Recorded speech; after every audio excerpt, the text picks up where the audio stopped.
सतनाम सतसाहिब गुरुजी। जी। अगर त्योहार वाले दिन किसी का स्वर्गवास हो जाए तो वह त्योहार हमेशा के लिए नहीं मनाया जाता जब तक उस दिन लड़के का जन्म ना हो जाए।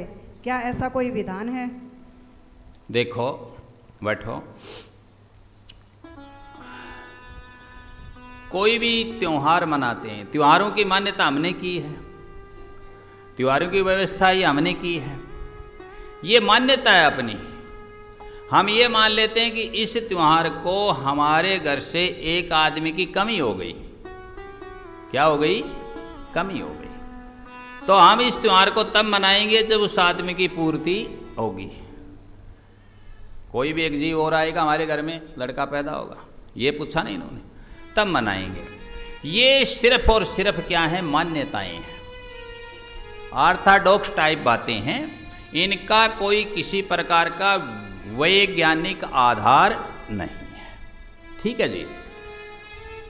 और आजकल ये चीजें छूटती भी जा रही हैं, मिटती भी जा रही है। आजकल ऐसा नहीं है, लेकिन इच्छा समझ लो, एक साइकोलॉजी समझ लो, एक भ्रम समझ लो कि जिसके कारण लोग इस प्रकार का करते आ रहे हैं। अब प्रश्न में इन्होंने कहा कि त्योहार के दिन किसी का स्वर्गवास हो जाए, यही लिखा आपने? दोबारा पढ़ के बताओ।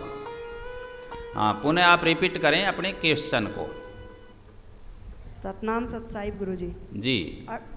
अगर त्योहार वाले दिन किसी का स्वर्गवास हो जाए, स्वर्गवास हो जाए, यहीं ठहरो। अब ये क्या मालूम कि स्वर्गवास हो गया? यहीं इसका उत्तर छिपा हुआ है। बताओ जी, कैसे मालूम पड़ा कोई मर गया तो कि ये इसका स्वर्गवास हो गया?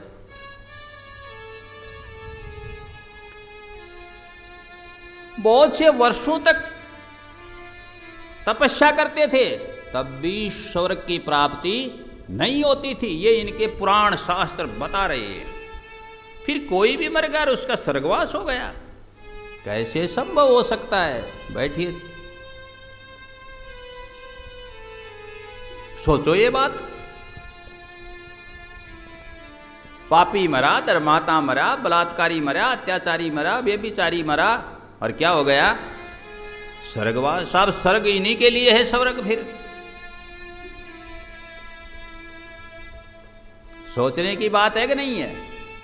लेकिन इन्होंने मान्यता बना ली कि हम हल्की बात क्यों कहें, हमारे की महिमा करेंगे, महिमा मंडित कि हमारे तो उसका क्या हो गया? स्वर्गवास।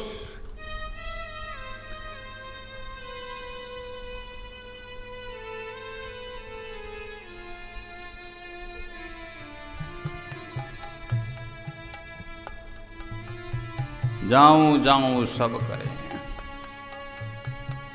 है कि नहीं? कहा कि नहीं?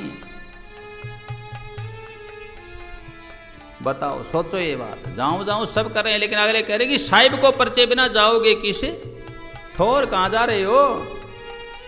कोई नहीं जा रहा। तो फिर क्या हो रहा? यही तो अभी तो कह रहा है प्रश्न का अगला पार्ट, नेक्स्ट जो पार्ट है प्रश्न का, वो ये कह रहा है कि जब घर में लड़का पैदा हो जाए तब उस त्योहार को पुनः मनाना शुरू करते हैं। इसका मतलब कहां गया? रीब्रीथ, पुनर्जन्म हो गया। वही है ना, स्वर्गवास में नहीं गया। स्वर्गवास में जाता तो उसकी वहां की आयु, वहां का काल अलग है, वहां की जो काल अवधि है वो अलग है, यहाँ की काल अवधि अलग है, बहुत वर्ष लग जाते। राजा मुचुंद वहां लड़ने के लिए कहते हैं गया, लड़ाई हुई, बहुत वर्षों चली वहां, बहुत वर्ष हो गए। पृथ्वी पर से गए हुए, स्वर्ग में लड़ा देवताओं की ओर से। अब वो चलने लगा, आने लगा, तो इंद्रदेव को कहा कि अब महाराज मुझे आज्ञा दीजिए, मैं अपने लोक को जा रहा हूं, पृथ्वी लोक पर। इंद्र ने मुस्कुरा करके कहा कि अब वहां आपको जानने पहचानने वाले कोई नहीं है, वहां तो युग बदल गया। ये कालावधि का अंतर है।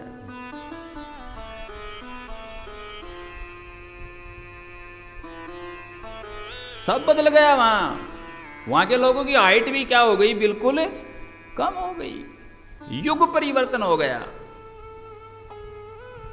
तो उसने कहा कि यहां तो बहुत ही कम समय लड़े। हम कहे यहां का टाइम अलग है, वहां का अलग है। यहां की समय की जो गति है वो सबसे ज्यादा है, अधिक है, और वहां समय की गति क्या है, कम है।